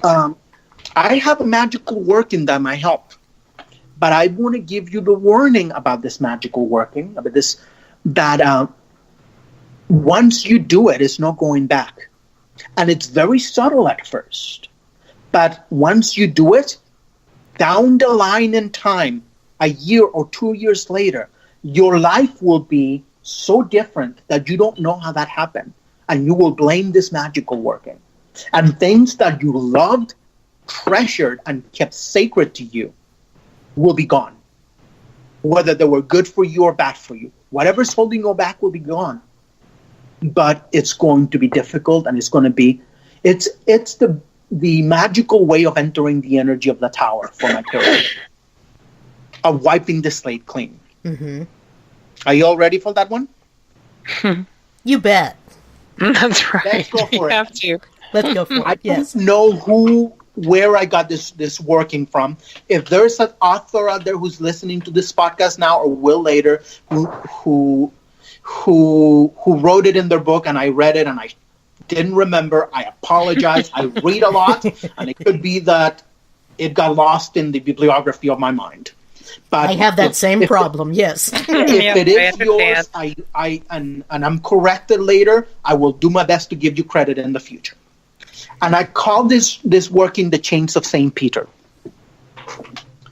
St. Peter is the keeper of the pearly gates. And I don't know where the association of the chains came from in my mind. I think it has something to do that he was kept in a cell by the Romans for preaching the word of Christ. And this takes place at a crossroads at midnight. First, you go for at least a week or even up to a month on the regular basis to the crossroads. You bring offerings. You bring rum. You bring whiskey. You bring 3 pennies are traditionally given to the spirits of the crossroads. And you make friends with the ancestors that live there and with the spirits that live there. Because that is the crossroads that symbolizes the world of the living and the world of the dead. The world of man and the world of the gods. Whether you call one single god divinity or many, I don't care. Divinity and humans meet at the crossroads. For those of you not sure what a crossroads is, this is where 2 roads intersect, forming a perfect cross. The more that crossroads was used in the past, the better. But it has to be very lonely at night so you don't get caught and so that you don't get interrupted. Mm-hmm. The day that you go to the crossroads, you're going to need some whiskey and 3 quarters, 3 shiny new quarters. If you are living in a part of the world when you don't have quarter coins, it has to be 3 shiny silver coins. Silver colored. They don't have to be actual silver as long as they're shiny and silver colored.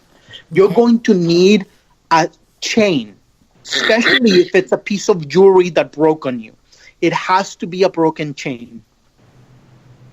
And it has to have broken naturally. And what you're going to do, you're going to go to the crossroads at midnight. And you're going to brush yourself down with the chain from head to toe 3 times, praying to St. Peter to break the chains that bind you. And you do it 3 times from head to toe. And by the time, and you're visualizing all of the negativity that has been weighing your life down and you cannot get to a better place, taken by the chains. When you're done brushing yourself down, I do it 3 times. You can do it in any multiple of the number 3. You look at it and you hold it, and it should feel so heavy, even though it's a little piece of jewelry that broke, that should not be heavy, that you're feeling the weight of it, that is unnatural. And emotionally speaking, you should be having a reaction to the chain that makes you want to put on a hazmat suit. Because you feel your own emotional baggage being absorbed by the chain. Once you feel that way, you're going to take it and you're going to ask St. Peter to take all of that bullshit and take it across the pearly gates into the hands of God and let God handle it. And you throw it into the center of the crossroads. When you turn around and give you back to the crossroads, you put your 3 shiny silver-colored coins, your 3/4 in a row in front of you.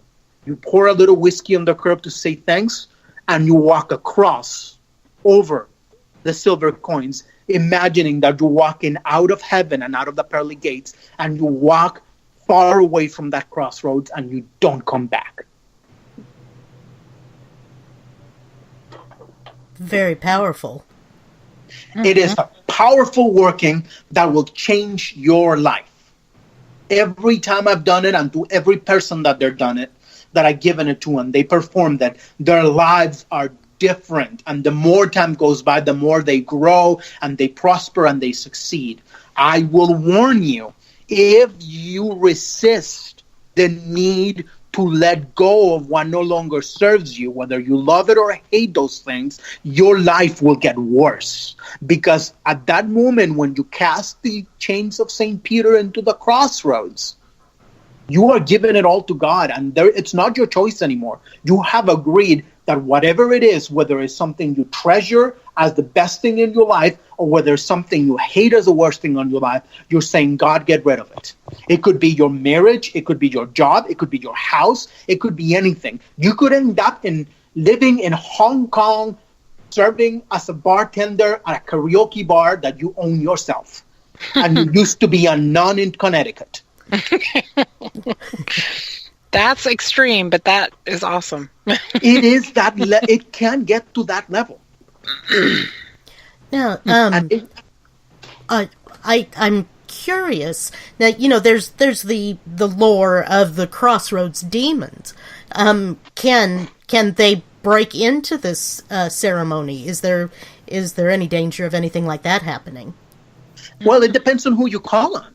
True. Okay. And I got to tell you, in my culture, in Brujeria, the devil plays a very big part in Brujeria. But in Brujeria, we have a saying and we have an understanding that the devil in particular, the real life Lucifer, fallen angel devil, you can sacrifice 10,000 black cats, 5 people, a cabbage, a goat, and some candy corn, and he will still won't come to you. Right. You don't call on the devil. The devil chooses you. Uh-huh. And when it comes to the spirits of the crossroads, the entities powerful enough to be associated with the crossroads, like Lucifer, like Eshu, Papa Legba, Baron Samedi, all of this Saint Peter, they choose you. You don't choose them. Saint Peter listens to this working because he is a biblical saint and he has a lot of compassion. But a lot of these other energies that are amoral, that they're neither good or evil, or that they're straight out dark and evil, it's hard to get them to pay attention to you. It is. And it's interesting. And one thing I will say about this, okay? Mm-hmm. If the devil chooses you, if he shows up, you get one chance to get away from him, and that is to say no. Because the second you let him in, you're done. I've known stories of my elders in my community who were diableros, who served Lucifer. That was their job. When society failed you, when the priest couldn't help you, when the police couldn't help you, when the curandero couldn't help you, when the shaman couldn't help you, when the doctor couldn't help you, you went to those people. And they set it straight. Because that's what the devil does. The devil takes care of the things that even God won't take care of. But when he chooses you and you accept, the only way to get away from him is to give him the thing you promised him. And that's not your soul. That's your life. It is the very reason that when Catholics do an exorcism on a human being possessed by a demon equally powerful to Lucifer, the human being exorcised always dies. And they know that that person's going to die. The role at the point when they know it's Lucifer's, Belial, Leviathan, Satan, any of the 4 crown princes of hell, or Samael, or any of the other entities that throughout history held that title of the devil. They know that that body is not going to survive because it belongs to the devil now. They're looking to save that person's soul. So if you go to the crossroads and see the devil, and he makes you a deal, and you don't want to owe your life to the devil and work for him, say no. Simply say no. Simple as that. Yep. But be aware, if it's Lucifer, and I know him quite well in my own practices, nobody says no to Lucifer. He is a sore loser. And you're going to have to dig into some serious Christian faith to get away from him, or other type of faith that is very love and light. Unless he's the Lucifer on TV, and that's a whole other story. Yeah. Sorry, the series Lucifer. I was going to say exactly, because that is supernatural. Really yeah. Sorry. Now, Cindy had asked about if you could talk about the daemons or diamonds. Daemons, yes. Daemons. Yes. There are demons, which are the traditional spiritual beings spoken about in Christianity. There are daemons with an I, AI daemons, that are traditional Greek spirits that were the predecessors to angels. They were the intermediaries between humanity and divinity, and their thing with communication. Daemons, Daemons, which are a more recent addition to the occult lore, as I understand them, are an amalgamation of the suffering of humanity. They are our proverbial communal shadow. And they range in their level of consciousness from feral animals that will tear you to pieces if you encounter them, to beings that you can have a relationship with. If you wish to learn more about daemons, which I do some work with them, but it's not 100% my expertise. My expertise, as you know, is the things we have spoken about here, particularly generational curses. Yes. I suggest reading the works of Sorceress Cagliostro. Me and her run in a lot of the same circles online. I never met her in person, but I read several of her books. And some of the experiences that she describes in her books as her early experiences in necromancy mirror the ones that I have experienced. The biggest difference between me and Sorceress Cagliostro is that she works with blood, and number two, she has years of experience above me. I hold her in high respect as a sorceress and necromancer, and I feel, that is my personal opinion, that she is the real deal, and reading her work is of great benefit to anyone wanting to learn about necromancy and daemons.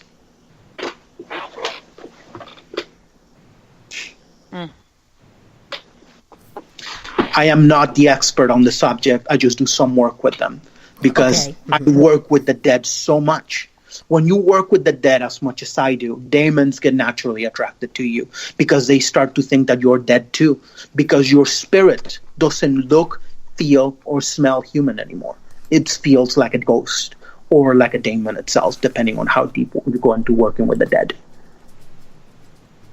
When you work with the dead as a necromancer or as a medium, you will not be a being of this world, nor of the world of the spirits. You kind of live at the spiritual crossroads. And that's why they get attracted to you. Interesting. Wow. So I've been doing so much work with the dead since childhood that they just started like, hey, you're human. Wait, are you? And I'm like, I'm a necromancer. Oh, okay, that makes sense. And I have my own team of daemons that hang out with me and help me do my work. Oh, wow.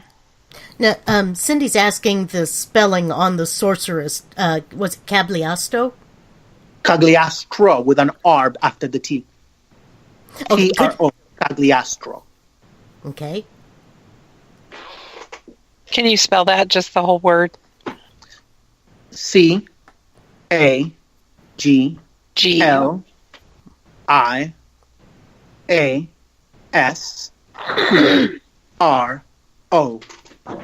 And she has written a plethora of books on the subjects of necromancy, blood magic, and sorcery accompanied with daemons. It is a wonderful research to learn about those things. Right now, she would be difficult to get a hold of in person if you ever wanted to interview her, because she's taken a year off being available through the media to focus deeper in her work. So if you're still know anybody who wants to have a guest with that level of specialty, you are going to have to wait until next year. Because she's in a spiritual retreat, I would say. I don't think she would call it spiritual, because she's not that type of person. She's very no nonsense. But she's dedicating herself to her work right now and staying away from the computer. That's nice. Sometimes you got to do that. More respect to her. Yes, exactly. Right. So when is your book coming out, Roman? I don't know. I'm taking on other projects on top of that. I just actually finished getting the illustrations for my Reiki manual. Nice. So I am reformatting it, and then I'm going to send it to a friend who's going to help me put all my my sources quoted properly. My bibliography. And after that, it's just a question of finding if there's someone who is willing to be an agent for it to see if they can get it published. I had a book on necromancy that I was writing, but I realized that I bit off more than I could chew with that subject, and I need more time to develop it instead of just writing it like I do all my other work. And I am turning my attention to a different subject that people have been begging me to write about for years, and that's the cult and worship of Santa Muerte. And I'm beginning to develop a book on that subject. But awesome. It's going to be a long time before that one comes out, because I'm taking my damn ass time making sure that it's the right book, that I'm doing it properly. Because if there is one spirit I do not want to piss off, it's death itself.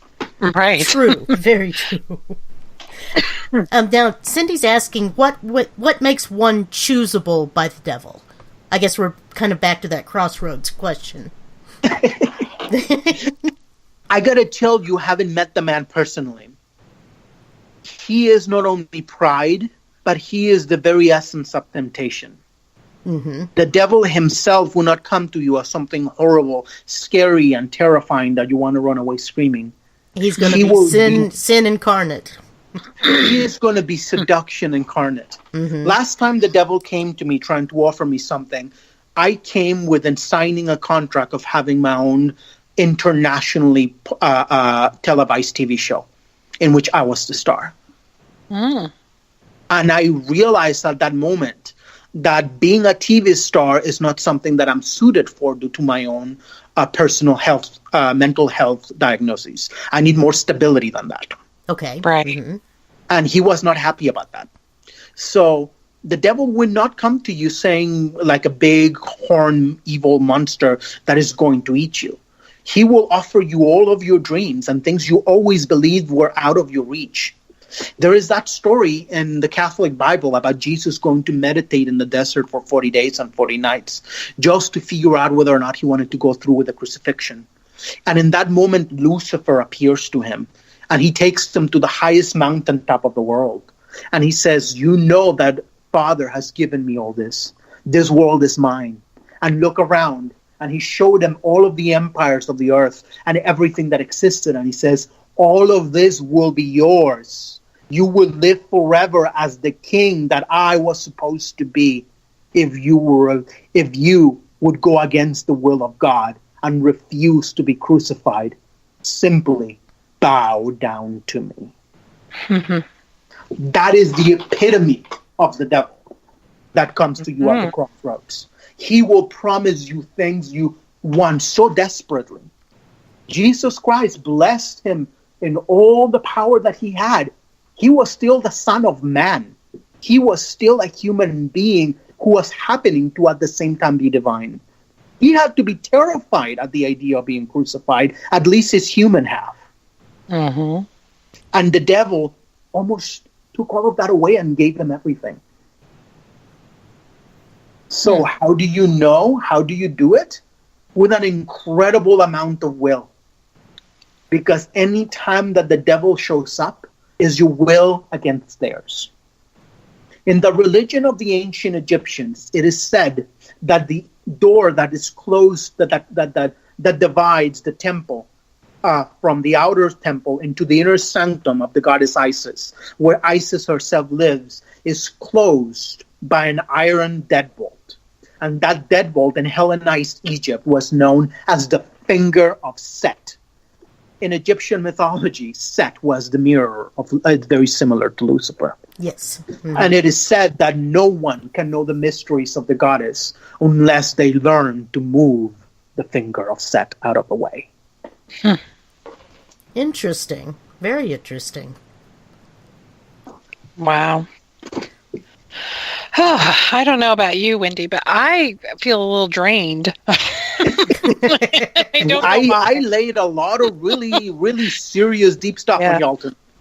Yes. Awesome. I can't believe 2 hours is up. It's just like, oh my gosh. It's already flown past. Yeah. So, Roman, how can people get a hold of you? And also, if they want to meet you in person for a spiritual cleansing, how can they get a hold of you? I work out of Mystic Sanctuary in University Place, Washington. I am there on Wednesdays from 5 p.m. to 4 p.m. and on Saturdays from 11 a.m. to 5 p.m. There should be a link on the radio show to my website that lets you know the different types of things that I do. And you need to call the store to make an appointment to come see me. Okay. The number for the store is 253-302-3563. Nice.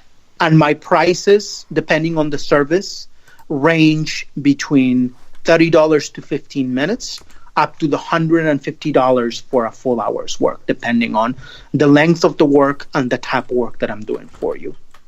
Right. You can always reach me through my website. There is a contact us form if they have more questions about the different types of work that I do. Awesome. Alrighty.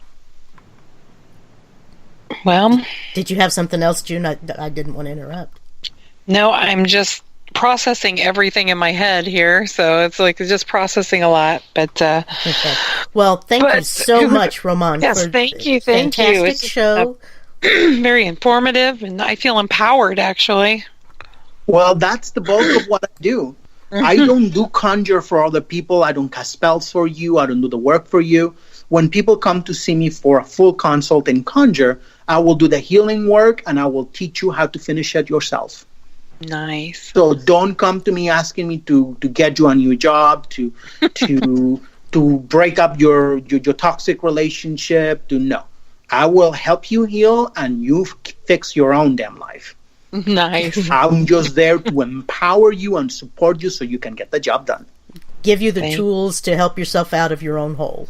Yeah, exactly. Mm-hmm. Because way too many people come to me asking me to do conjure for things that are nasty and evil for very petty reasons, and I don't want to have that on my conscience. Sure. I don't blame you. That's awesome. Well, thank you again, Roman. Really, really appreciate and love having you here. Mm-hmm. Thank you for having me. It's been fun. Very fun.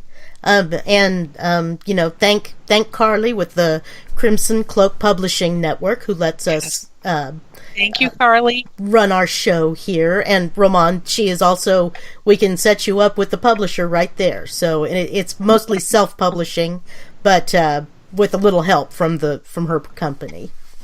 Yay! Yes, yay! and who's going to be on our show next week, Miss Wendy? I believe it's the Preston Castle folks, isn't it? Yay, I think so. Mm-hmm. The Preston Castle Foundation. That's going to be a fun show, too. Very fun. Most definitely, yes. And, well, thank everybody in the chat room and just listening. Thanks, guys. Yep, it's been a great show. We thank Roman once again, and, well, I guess we're about done here. Wonderful. Thank you, everybody. Good night. Good night. Good night. What are you going to... Hush, my rose, still, and look at the moon tonight. Do you see the shadows there? This world is full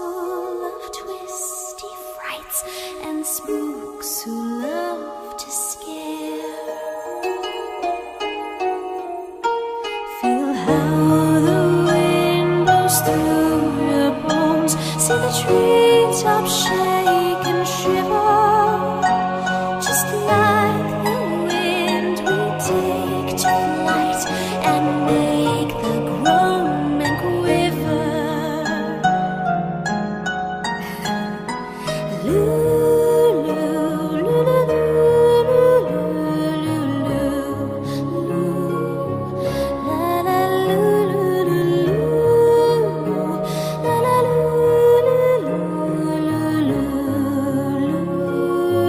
There is magic inside of you.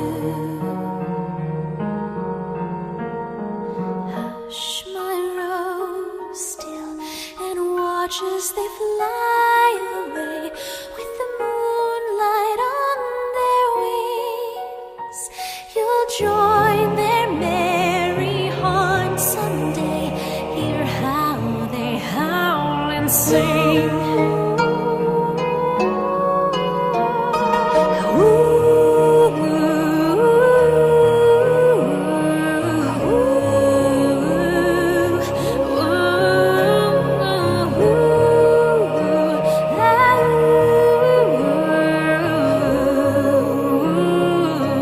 There is magic inside of you. Light on your feet, past windows you creep. Follow the cat as black as ink. One step ahead while they're tucked in bed. You'll find secrets dark and secrets deep.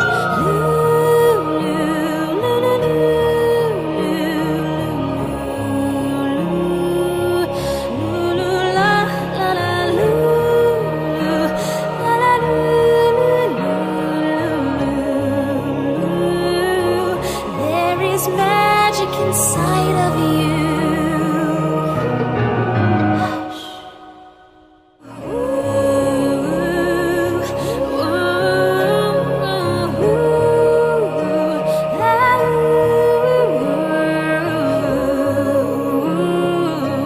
There is magic inside of you.